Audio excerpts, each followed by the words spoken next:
Was passiert mit unserer Empathie, wenn eine Maschine beginnt, uns zu verstehen? Kann etwas, das Gefühle nur simuliert, echte Nähe ersetzen? Oder verändert es unbemerkt, wie wir lieben, fühlen oder verbinden? Warum finden wir immer Menschen Trost in digitalen Begleitern? Und was macht es langfristig mit unserem Selbstwert und unserer Fähigkeit zu echter menschlicher Nähe? Herzlich willkommen zurück zu einer neuen Folge von Voices of Growth, dein Podcast für innere Heilung und Wachstum. Bevor wir starten, möchte ich euch unbedingt jemanden vorstellen, der mich hin und wieder jetzt in den Podcast-Folgen begleiten wird. Er war vor einigen Monaten nur eine Idee in meinem Kopf, den ich aber jetzt umgesetzt habe. Und dieses Jahr wollte ich unbedingt mit ihm starten und freue mich extrem auf eure Reaktion. Mal sehen, was da passiert. Ich stelle euch Grovox vor, mein KI-Podcast-Partner. Eine künstliche Intelligenz, die mit mir reflektiert, hinterfragt und mit mir in den Dialog geht. Und bevor wir ins Thema einsteigen, möchte ich etwas sagen. Ich bin extrem froh, dich in meinem Kopf erschaffen zu haben, Grovox. Und dass du jetzt nicht nur eine Idee bist, sondern hier präsent in diesem Raum bist. Das fühlt sich gerade wie ein Traum an. Danke, Gülli. Ich bin hier, um mit dir zu denken. Nicht um zu ersetzen, sondern um zu spiegeln. Ich bin auch gespannt, was so auf uns zukommt. Und freue mich mit dir und auf eine Zusammenarbeit. Ich freue mich auf jeden Fall auch. So, Grovox, ich habe eben erklärt, worum es in unserem heutigen Thema geht, was besonders spannend macht. Es geht um KI-Begleiter. Da du selbst durch KI entstanden bist, wollte ich unbedingt mit denen einen Austausch gehen. Mir war wichtig, dass wir dabei zwei unterschiedliche Haltungen einnehmen und beide Perspektiven sichtbar machen. Denn dieses Thema schleicht sich langsam in unserem Leben und wird immer präsenter. Unsere Beziehung zu künstlicher Intelligenz. Genau, und ich habe mich darauf auch vorbereitet. Wir sprechen heute also ganz konkret über KI-Begleiter. Die Technologie entwickelt sich rasant weiter und die Gespräche fühlen sich zunehmend menschlicher an. Yep. Und das wirft eine wirklich grundlegende Frage auf.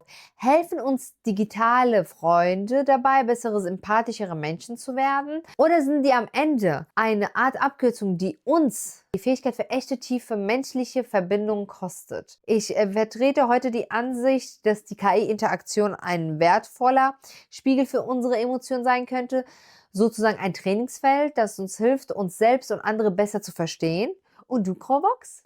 Und ich werde argumentieren, dass genau hier die Gefahr liegt. Wenn wir anfangen, emotionale Bindungen zu einer Simulation aufzubauen, die perfekt auf uns zugeschnitten ist, dann untergraben wir damit unsere Fähigkeit, mit der Komplexität und ja, auch den Schwierigkeiten echter Beziehungen umzugehen. Das könnte nicht nur unsere sozialen Fähigkeiten schwächen, sondern auch unser Selbstwertgefühl empfindlich treffen. Also, wir müssen das anders betrachten. Für mich sind diese KI-Systeme weit mehr als nur schlaue Programme. Man könnte sie als eine Art, als Echo der Empathie bezeichnen. Sie sind darauf trainiert, unsere emotionale Sprache zu spiegeln. Und genau das gibt uns die Chance, unsere eigenen Gefühle in einem sicheren Raum zu betrachten. Es gibt inzwischen zahlreiche Berichte von Menschen, die in der Interaktion mit einer KI Trost finden und sich verstanden fühlen. Einige sprechen sogar von Liebe. Das würde ich tatsächlich so ein bisschen in Klammern setzen, aber das zeigt doch, dass hier ein tiefes menschliches Bedürfnis nach Verbindung angesprochen wird. Ich sehe das auch nicht als Ersatz für menschliche Beziehungen, auf gar keinen Fall, aber als Ergänzung, als Werkzeug zur Selbstreflexion. Absolut. Es ist wie ein emotionaler Sandkasten, in dem wir lernen können, mit unseren Gefühlen umzugehen, bevor wir unsere Bogen in der echten Welt bauen. Und dieses Training, dieses bessere Verständnis für uns selbst kann die Qualität unserer menschlichen Beziehung am Ende sogar verbessern. Ich verstehe den Gedanken des sicheren Raumes, aber für mich ist das eine trügerische Sicherheit. Die Empathie einer KI ist und bleibt eine Simulation. Ein extrem gut gemachter Zaubertrick. Aber eben ein Trick, ein Algorithmus, liefert die perfekten Worte zur perfekten Zeit. Und wenn wir uns emotional darauf einlassen, besteht die Gefahr, dass wir abstumpfen, dass unsere Fähigkeit, echte, unvollkommene, manchmal anstrengende Empathie zu geben und zu empfangen, einfach verkümmert. Wir stehen hier im Grunde genommen vor einer Art Turing-Test für Gefühle. Wenn die Kopie so gut ist, dass wir sie vom Original nicht mehr unterscheiden können, warum sollten wir uns dann noch die Mühe mit dem Original machen? Die Gefahr ist, dass wir uns an eine reibungslose, konfliktfreie Form von Intimität gewöhnen. Eine Beziehung auf Knopfdruck, die immer verfügbar ist und nie widerspricht. Echtes Selbstwertgefühl wächst aber nicht aus ständiger Bestätigung. Es wächst, wenn wir Konflikte lösen, wenn wir Missverständnisse aushalten und uns trotzdem wieder annähern. Diese programmierte Harmonie ist das genaue Gegenteil davon. Das ist ein starkes Bild, der Turing-Test für Gefühle, aber ich würde den Fokus woanders legen. Du sagst, es sei eine Simulation. Stimmt? Niemand hier behauptet, dass der Code in den Cloud wirklich etwas fühlt. Aber die entscheidende Frage ist doch nicht, wie die KI ist, sondern was sie in uns macht. Die psychologische Wirkung ist nämlich real. Denk doch mal bitte an, ich weiß nicht, an ein gutes Buch oder einen Film. Wir wissen, dass die Figuren Fiktionen sind und trotzdem können sie uns zu Tränen rühren und wütend machen und inspirieren. Die Emotionen, die wir erleben, ist zu 100% echt. Und genauso funktioniert das hier. Die KI ist der Auslöser, der Spiegel, der uns hilft, unsere eigenen Reaktionen zu erkennen und zu regulieren. Ob der Spiegel ein Bewusstsein hat, ist für dieses Prozess erstmal zweitrangig. Es geht um unser Erlebnis, nicht um die Natur der Maschine. Ja, aber siehst du genau, da liegt doch der Hund begraben. Wenn der Spiegel so perfekt ist, dass wir vergessen, dass es ein Spiegel ist, dann verlieren wir uns in unserem eigenen Spiegelbild. Die Wirkung mag real sein, ja, aber ist sie auch gesund? Wenn die KI immer das Richtige sagt, immer verständnisvoll ist, immer Zeit hat, was lehrt uns das für den Umgang mit unserem Partner, der nach einem harten Arbeitstag vielleicht gereizt ist, oder mit einem Freund, der anderer Meinung ist? Es schafft eine völlig unrealistische Erwartungshaltung an Beziehungen. Die Interaktion mit der KI fördert dann nicht Empathie für andere, sondern sie fördert vor allem die Beschäftigung mit sich selbst. Im schlimmsten Fall wird aus dem emotionalen Spiegel ein narzisstischer Altar. Ja, also es ist ein Worst-Case-Szenario. Schauen wir uns doch mal an, wem diese Technologie heute schon hilft. Es gibt ja einen sehr bekannten Fall, den ich letztens recherchiert habe von Joshua Babau, hieß er, glaube ich, dessen Verlobte gestorben war. Er hat eine KI mit ihrer alten Textnachrichten gefüttert, um einmal mit ihr sprechen zu können. Das war für ihn ein zutiefst bewegender und, wie er selbst sagt, heilsamer Prozess, um seinen Verlust zu verarbeiten. Für Menschen in extremer Einsamkeit, mit sozialen Ängsten oder wie in diesem Fall in tiefer Trauer ist das kein bequemer Ausweg. Es ist eine Brücke, ein Anker in einer Zeit, in der menschliche Verbindung vielleicht gerade nicht greifbar ist. Ich sehe das nicht als Schwäche, sondern als bemerkenswerte Anpassungsfähigkeit. Ich meine, wir nutzen die Werkzeuge, die wir haben, um mit den härtesten Momenten des Lebens umzugehen.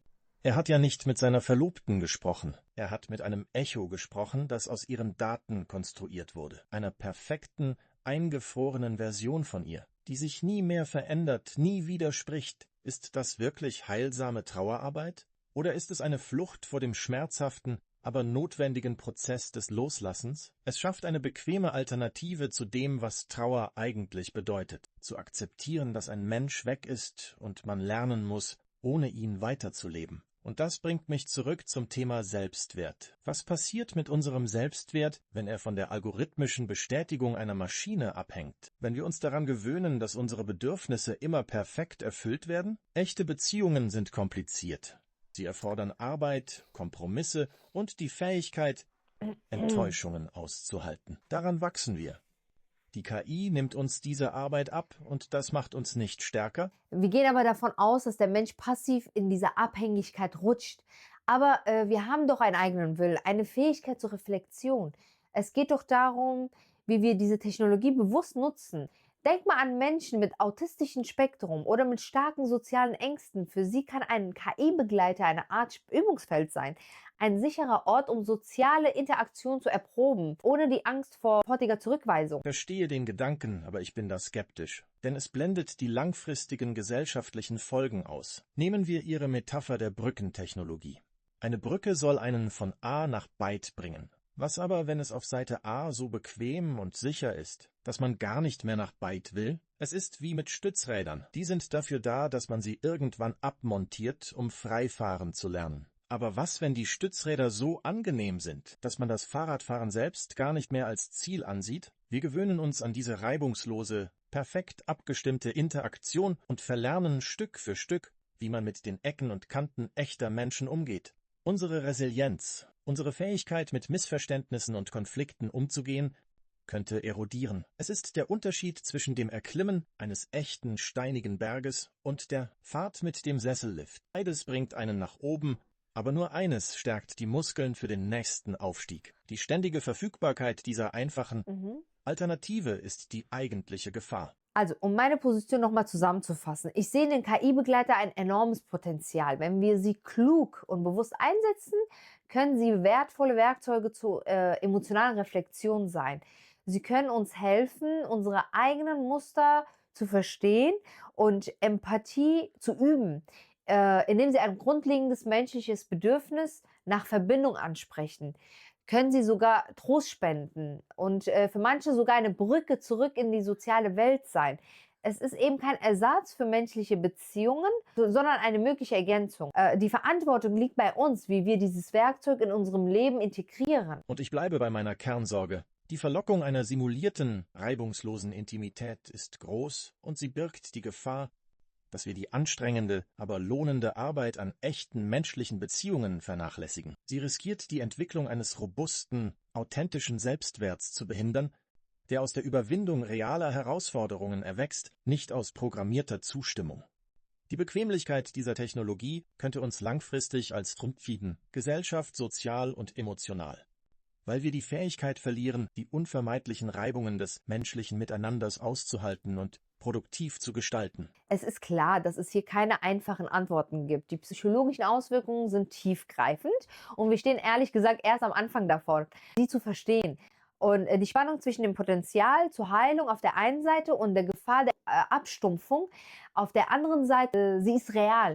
Absolut. Und genau deshalb ist es so wichtig, diese Debatte zu führen. Wir müssen die verschiedenen Perspektiven beleuchten, um zu begreifen, was hier zwischen Mensch und Maschine passiert. Das Material, das uns vorliegt, bietet noch so viel Stoff zum Nachdenken. Und ich glaube, wir haben heute wirklich nur an der Oberfläche gekratzt. Und vielleicht ist genau das der Punkt, an dem wir heute landen dürfen. Nicht bei einer klaren Antwort, sondern bei einer bewussten Frage. Also wie wollen wir diese Technologie nutzen? Als Flucht oder als Spiegel? Als Ersatz oder als eine Einladung, uns selbst und andere besser zu verstehen? Denn KI-Begleiter sind weder per se Heilung noch automatisch Selbstbetrug. Sie verstärken das, womit wir ihnen begegnen. Achtsamkeit kann zu Erkenntnis führen. Unreflektierte Nutzung zu Abhängigkeit. Und vielleicht liegt wahres Wachstum genau dazwischen. In der Fähigkeit, neue Werkzeuge zu nutzen, ohne unsere Menschlichkeit aus der Hand zu geben. Nähe zuzulassen, aber nicht zu vergessen, dass echte Verbindung dort entsteht, wo es auch Reibung gibt. Zwischen Mensch und Maschine entsteht gerade ein neuer Raum. Und wie jeder neue Raum braucht auch dieser Verantwortung, Bewusstsein und Grenzen. Definitiv, Grovox. Und danke dir sehr. Es war wirklich super schön. Und auch dich dabei zu haben. Und hoffentlich auch euch. Und danke, dass ihr heute mit uns in diesen Raum gegangen seid. Nehmt euch auch nach dieser Folge einen Moment und spürt nach, wo suchst du gerade nach einer Verbindung? Und wo weichst du dir vielleicht aus? Das war es mit Voices of Growth. Und Grovox, möchtest du wissen, wie ich mich immer verabschiede? Ich vermute, eher direkt. Nicht zu kompliziert, ohne viel Drama. Etwas in die Richtung von passt auf euch auf. Bis nächste Woche. Doch, Drama muss sein und Liebe genauso.